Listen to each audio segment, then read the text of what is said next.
السلام عليكم ورحمة الله تعالى وبركاته.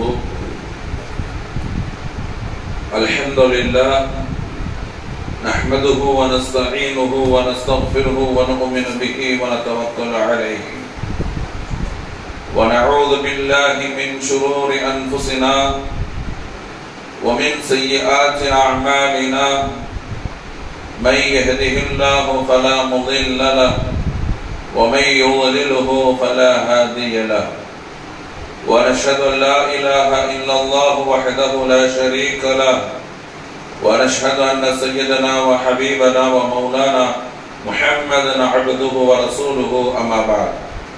قال الله تعالى في محكم القرآن المجيد: أعوذ بالله من الشيطان الرجيم بسم الله الرحمن الرحيم وأتم الحج والعمرة لله. وقال نبينا عليه الصلاة والسلام: الدنيا مزرعة الآخرة أو كما قال عليه الصلاة والسلام. எல்லா புகழும் வல்லோன் அல்லாஹ் ஒருவனுக்கே உரித்தாகட்டுமாக. கண்மணி முஹம்மது ரசூலுல்லாஹி ஸல்லல்லாஹு அலைஹி வஸல்லம் அவர்கள் மீது ஸலாத்தும் ஸலாமும் என்றென்றும் நிறைவாக நிலவட்டுமாக.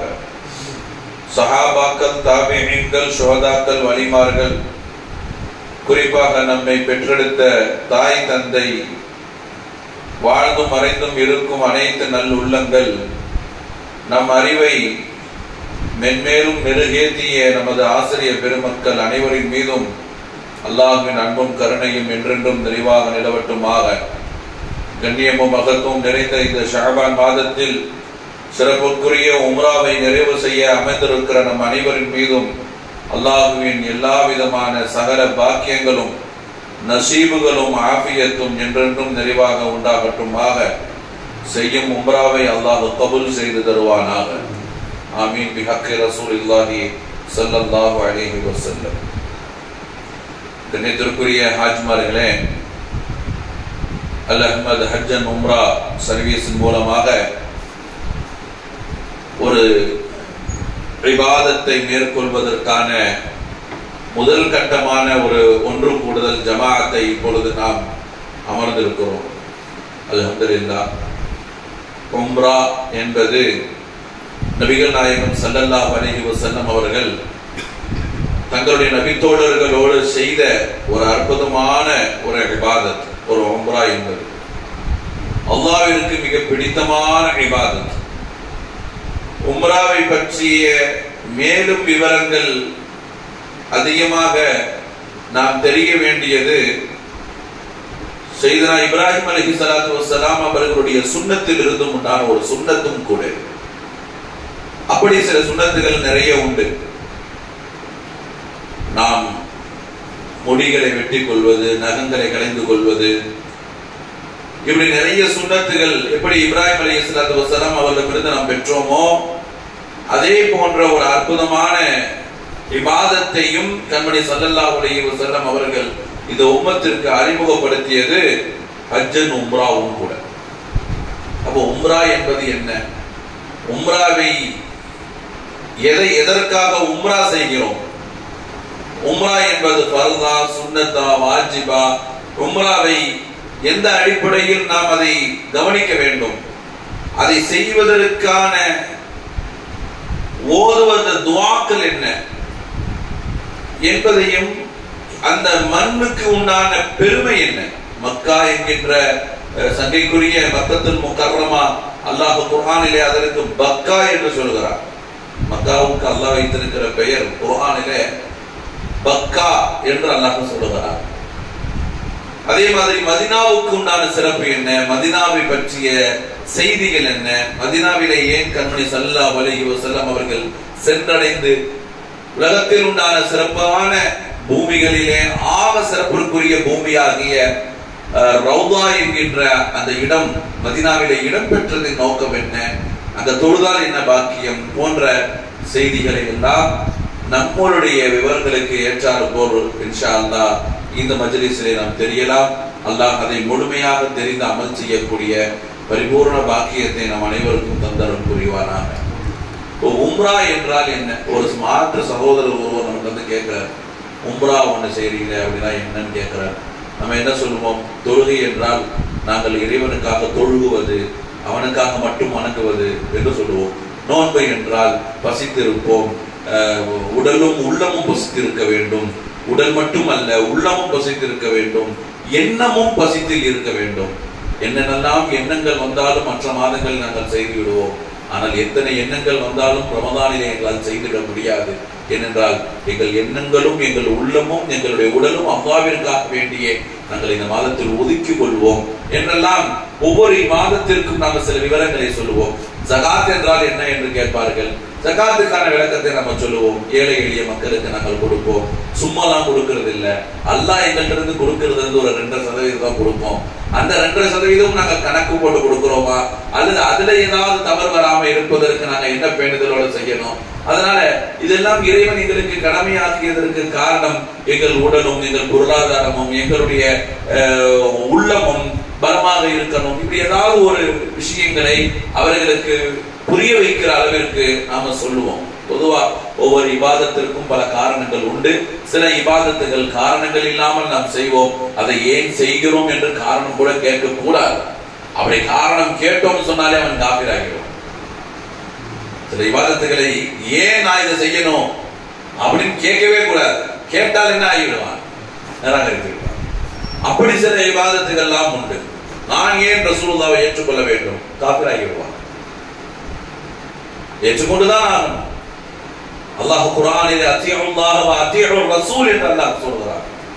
குர்ஆனிலே அல்லாஹ் எங்கெல்லாம் தன்னை கட்டுப்படுங்கள் என்று சொல்லுகிறானோ அந்த ரசூலுக்கு கட்டுப்படுங்கள் என்று சொல்லுகிறார். விளங்கிக் கொள்ளுங்கள். தொழுகையிலே நீங்கள் தும்மினால் பதில் சொல்லக்கூடாது என்று ஹதீஸ் சொல்லுகிறது, இஸ்லாம் சொல்லுகிறது, மார்க்கம் சொல்லுகிறது. ஒரு சகோதரன் தும்மினால் அவனுக்கு பதில் சொல்வது வாஜிப், சுன்னத் அல்ல, வாஜிப். ஒருவன் சலாம் சொன்னால் அதற்கு பதில் சலாம் சொல்வது என்பது வாஜிப், கடமை. அது ஒரு கடமை. முஸ்லிமான மக்களுக்கு நாம் செய்ய வேண்டிய கடமை. அது வந்து சுன்னத் என்று நம்ம வெறும் அது ஒரு வழி, நபி வழி, அது ஒரு நல்வழி என்று சொல்லி மட்டும் முடித்து விட முடியாது. அது ஒரு கடமை, எனக்கு ஒப்படைக்கப்பட்டு இருக்கிறது. அப்படிதான் எனக்கு சொல்லப்பட்டு இருக்கிறது. ஏன் இதை சொல்லுகிறேன் என்றால், இது எல்லாம் எப்படி நாம நபி வழி இல்ல கடமை என்று சொல்லுகிறோமோ அப்படிப்பட்ட விஷயங்களை கூட ரசூலுக்கு முன்னாடி உடைத்துக் கொள்ளலாம். தொழுகையில சலாமுக்கு பதில் சொல்லக்கூடாது. நான் தான் 10 பேர் கேட்டிருக்கிறேன். எனக்கு ஒருத்தர் சலாம் சொல்றார், நான் பதில் சொல்லுவேன். ஆசியா எப்படி சொல்லுவேன்? நான் யார்கிட்ட இருக்கிறேன் சொல்லுங்க. யார்கிட்ட இருக்கிறோம்? நம்ம இப்போ அல்லாஹ்கிட்ட தொழுது கொண்டிருக்கும் போது யார்கிட்ட இருக்கும்? அல்லாஹ்வுடைய நினைப்புல இருக்கிறோம். அல்லாஹ்வுக்காக தக்பீர் கட்டியிருக்கு. அப்படிதானே? அப்ப அல்லாஹ்வுடைய முழு சிந்தனையும் இருக்கிற ஒரு இடத்திலே சஹாபாக்கள் அதே மாதிரி தானே தொழுதாங்க. இப்ப ரசூலுல்லாஹ் கூப்பிடுறாங்க.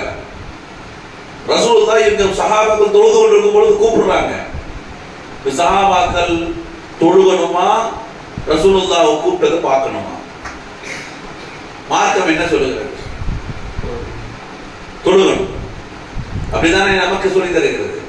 ஆனால் ஷரியத் உண்மையிலே என்ன சொல்லுகிறது தெரியுமா? என்னிடம் தொழுது கொண்டிருந்தாலும் அந்த ரசூல் கூப்பிட்டால் நீங்கள் பாருங்கள் என்று சொல்லுகிறது ஷரியத். தொழுகை விட்டுதான் பார்த்தார்கள் சஹாபாக்கள். தொழுது கொண்டே இருந்தார்கள். யா அய்யுஹ ஸஹாப், ரசூலுல்லாஹ் சொன்னாங்க தோழர்களே அப்படி கத்துறாங்க. தொழுது கொண்டிருக்கிறார்கள். எல்லாரும் அப்படி திரும்புறாங்க.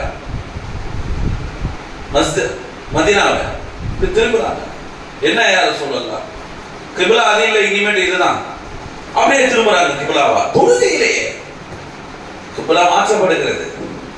பைத்துல் முகத்தஸை முன்னோக்கி தொழுத மக்களுக்கு கிப்லா இனி கஅபா என்பதை ரசூலின் பிறப்பிடமாக இருக்கிற அந்த மக்காவை அல்லாஹ் தேர்ந்தெடுக்கிறான். அம்பியாக்கள் பிறந்த இடங்கள் பைத்துல் முகத்தஸ். இனி இந்த உம்மத்துக்கு ரசூல் பிறந்த இடம் போதும் மக்கா என்று அல்லாஹ் உத்தரவிடுகிறான். அதுக்கு முன்னாடி ஒன்னும் மக்காவுக்கு கண்ணியம் குறைவாகலாம் கிடையாது.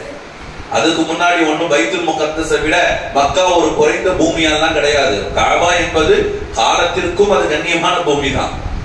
சையதுனா இப்ராஹிம் அலைஹிஸ்ஸலாம் முன்னாடி ஆதம் அலைஹிஸ்ஸலாம் அவர்கள் இருக்கும் பொழுதே அல்லாஹ் தன் கரத்தினால் கட்டிய ஆலயம் பைத்துல்லாஹ், கஅபத்துல்லாஹ். நீங்கள் பார்க்க இருக்கக்கூடிய இந்த அற்புதமான தங்க முலாங்கள் பூசப்பட்டதை போன்று இந்த அற்புதமான கருமை வடிவத்தில் இருக்கக்கூடிய கம்பீரமான ஒரு கஅபா என்கின்ற இந்த கட்டடம் சாதாரணமான கட்டடம் கிடையாது.